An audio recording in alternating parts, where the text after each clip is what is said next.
वो सुनने वालों की तरफ से भी होगी और सुनाने वालों की तरफ से भी होगी। दरूद पाक और पढ़ लें, अल्लाहुम्मा सल्ली अला सय्यिदिना मौलाना मुहम्मद व बारिक वसल्लिम सल्लु अलैहि सलातम व सलाम अलैका या रसूल अल्लाह। हम सबके लिए 4 मकाम है मोहब्बत करने के। पहला मकाम जिसे बैतुल्लाह कहा जाता है, अल्लाह का घर, उसमें जो पहुंच गया तो अल्लाह पाक है, वो पाक चीज पसंद फरमाता है। तो जो उसके घर में दाखिल हो गया वो उसे गुनाहों से पाक कर देता है और तभी बंदा अब्दुल्लाह बन जाता है, यानी अल्लाह का बंदा बन जाता है सही मानों में, जो उसके घर में हाजिर हो जाता है। अभी दर्स की बात हो रही थी, तालीम की बात हो रही थी। अगर उसे शामिल न किया जाए तो वो जो दूसरी जगह है जहां तालीम हासिल की जाती है वो खाने रसूलुल्लाह है, उसे दर्सगाह कहते हैं। जैसे मस्जिद को, अल्लाह के घर को बैतुल्लाह कहा जाता है, वैसे ही जहां दर्स हासिल किया जाता है वो दर्सगाह, वो मर्तबे और के हिसाब से अलग अलग हो सकती है, मकतब, मदरसा, दारुल उलूम, जामिया, लेकिन वो दर्सगाह खाने रसूलुल्लाह है, वो अल्लाह के रसूल का घर है। और जो उसमें हाजिर हो गया वो मेहमान रसूलुल्लाह हो गया। और जो मेहमान रसूलुल्लाह हो गया तो जिस तरह से अल्लाह अपने घर में हाजिर होने वाले को पाक फरमा देता है, वैसे ही जो रसूलुल्लाह के घर में हाजिर हो गया, जो मेहमान रसूलुल्लाह बन गया, उसके भी वारे न्यारे हैं। वो इल्म के दरवाजे तक पहुंच गया और उसमें दाखिल हो गया, इल्म का फैज उसे मिल गया। लेकिन जहां हम आज हाजिर हैं, ये एक बुजुर्ग की बारगाह। कुछ लोग मेरे इस कहने से ना इत्तफाकी भी कर सकते हैं, मगर माशाअल्लाह हम जिस मसलक के मानने वाले हैं वो सब इससे इत्तेफाक करते हैं कि ये हम जहां हाजिर हैं ये एक वली की बारगाह है। और इस बारगाह में जहां जहां भी जो पहुंचेगा वो उस वली का फैज हासिल करेगा। तो दर्सगाह में दर्स मिला, वहां इल्म का शऊर मिला, लेकिन उस इल्म के बाद अगर मार्फत अगर कहीं हासिल होनी है तो वह ऐसी ही बारगाहों से हासिल होती है। ये वो तीसरा मकाम है जिससे मोहब्बत करनी। अब चौथे मकाम की बात करें तो वो चौथा मकाम है उस बंदे का घर, उसे हम अपने रहने का घर मान लेते हैं, रिहाइश गाह, जिसमें हम गुजर बसर कर रहे हैं उसको मान लेते हैं। लेकिन हकीकत में वो घर नहीं है, वो छूटने वाला है। आपका घर है वो कब्रगाह। तो इन तीनों घरों से फैज हासिल करो, अपने उस घर को रोशन करने की बात करो कि वो आखिरत की मंजिल का पहला घर है। जिसका वो घर सुधर गया उसकी तमाम मंजिलें सुधर जाएंगी, और जिसका वो घर नहीं सुधरा आगे की मंजिलों का कुछ नहीं कहा जा सकता कि उसका क्या हश्र हो।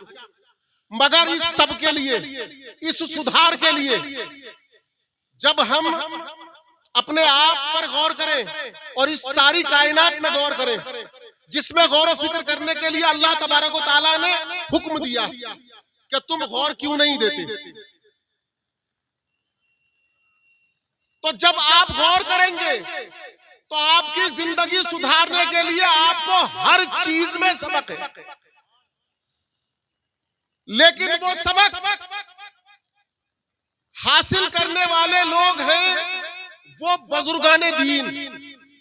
जैसे बुजुर्ग की बारगाह में हम हाजिर बैठे, ऐसे ही एक बुजुर्ग अपनी दर्सगाह के करीब, एक रेलवे स्टेशन था। पहले रेल का इंजन भाप का होता था, उसमें आग जलती थी।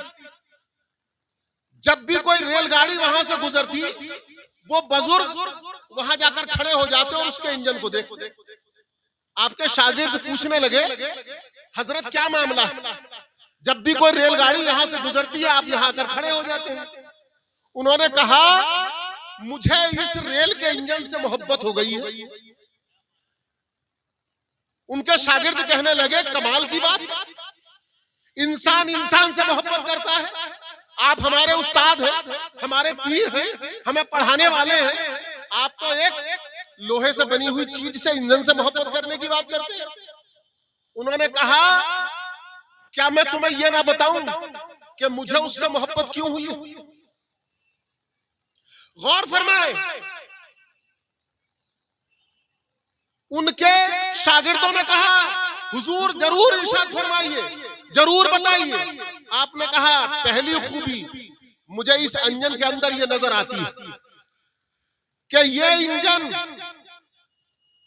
अपने साथ जो भी इसके साथ जुड़ जाए डिब्बा, और उस डिब्बे में जो भी सवार हो जाए उसे उसकी मंजिल तक जरूर पहुंचाता है।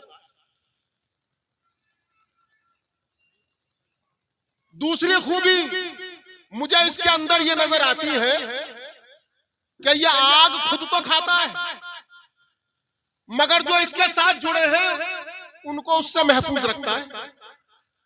मुझे इसके अंदर तीसरी खूबी भी बड़ी अच्छी नजर आती है, इसके लिए जो रास्ता बिछाया गया है, जो पटरी बनाई गई है, ये कभी उस रास्ते से नहीं भटकता, ये उसी रास्ते पर रहता है।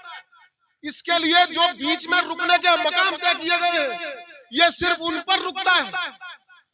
और एक और खूबी इसके अंदर मुझे नजर आती है, वो ये है कि ये डिब्बों का मोहताज नहीं है, बल्कि डिब्बे इसके मोहताज हैं।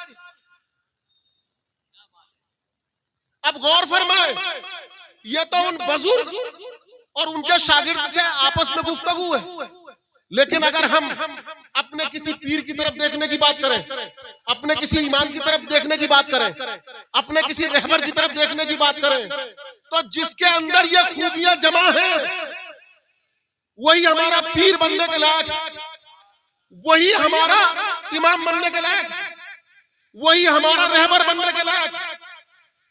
कि वो अगर हमें जोड़ ले तो कभी ना वो खुद रास्ते से भटकेगा तो हमें भी ना भटकने देगा, और उसमें अगर खुद मंजिल पर पहुंचने का दम होगा तो वो हमको भी मंजिल पर ले जाए। इसी तरह से हर चीज के अंदर हमें निशानी मिलती है। गौर करो, और जब बुजुर्गों से जुड़ोगे, बुजुर्गों को पढ़ोगे, बुजुर्गों को सुनोगे, तो वो हर चीज से आपको समझाने की कोशिश करेंगे। एक बुजुर्ग से सवाल किया गया कि हमारी नजर हमारे अपने पाखाने पर बेसाख्ता चली जाती है, हुजूर इसमें भी कुछ इशारा है? गौर फरमाए, हम और आप कभी ये गौर नहीं दे सकते कि पाखाना भी हमें कुछ समझा सकता है। उन बुजुर्ग ने कहा, ये बेसाख्ता नजर इसलिए चली जाती है कि गौर करो, ये इंसान सारी मखलूक में सबसे अफजल है, मगर इसके ज़वाल का जो सबब है वो सबसे ज्यादा गुरूर है, और बाकी जितनी जानदार शय हैं उनके जो पाखाने हैं वो इसके पाखाने से अच्छे। इसका पाखाना सबसे ज्यादा नजिश है, ये अपने पाखाने पर रोजाना इसलिए नजर डाले ताकि ये गौर करे कि उसके अंदर गुरूर की जरूरत नहीं है। वो जिनसे अपने आप को अफजल कहता है, तेरा तो पाखाना भी उन सबसे घटिया है। ये बुजुर्गों की बातें, वो आपको हर चीज से समझा सकते हैं। यही बुजुर्ग जिनका जूता पुराना हो गया, वो अपने जूते को पुराना समझ करके अब ये काम का नहीं है फेंक देते हैं। ठीक इस तरह से जिस तरह से हम और आप, हमारी कमीज पुरानी हो जाए, फट जाए, पहनने के लायक ना रहे तो हम फेंक दें। कोई ट्रक हमारा काम का ना रहे उसे कटवा दे, ट्रैक्टर काम का ना रहे उसको फेंक दे।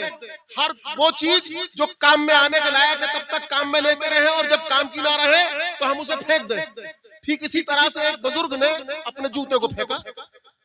जूता ज़बाने हाल से कहने लगा, तुमने मुझे क्यों फेंका? अगर यही जूता आपके वालिद ने पहना होता तो मुझसे कुछ मोहब्बत करते। अगर आपके उस्ताद ने पहना होता तो इसकी कदर करते। अगर आपके पीर ने पहना होता तो ताजीम करते। और अगर आपको पता चल जाता कि ये किसी वली ने पहना है तो इसको सर पर रखते। मेरी ये बेकदरी इसलिए है कि इसको तुम जैसे बेकदर ने पहना। ये जूते और बुजुर्ग का किस्सा हम सबके समझने के लिए है। वो बुजुर्ग उस जूते से कहने लगे तेरी ये बात तो ठीक है। अब वो जूता कहता है कुछ और भी सुन ले। आप मुझे पैसों से खरीद कर लाए, अपने पैर की हिफाजत के लिए लाए, कीचड़ से बचाने के लिए लाए, कांटों से बचाने के लिए लाए। क्या मैंने आपके पैर को कांटों से ना बचाया?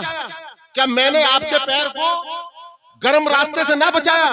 क्या आपका पैर अगर गड्ढे में गया टेढ़ा हुआ तो क्या मैंने अपने आप को टेढ़ा ना किया? गरज मुझे आप जिस काम के लिए लाए थे मैंने अपना वो काम सरअंजाम दिया।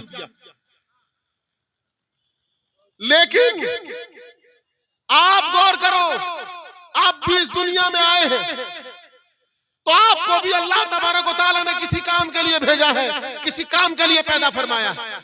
और वो काम कौन सा? वो काम वही इबादत का।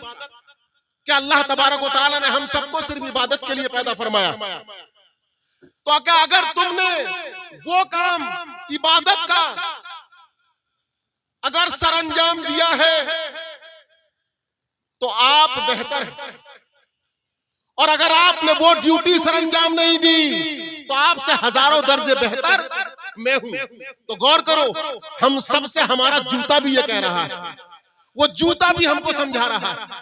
आज ये मोबाइल सबके हाथ में, हर बच्चे के हाथ में है। बहुत सारी बुराइयां इसके अंदर बताई जा रही है। लेकिन गौर करो, जब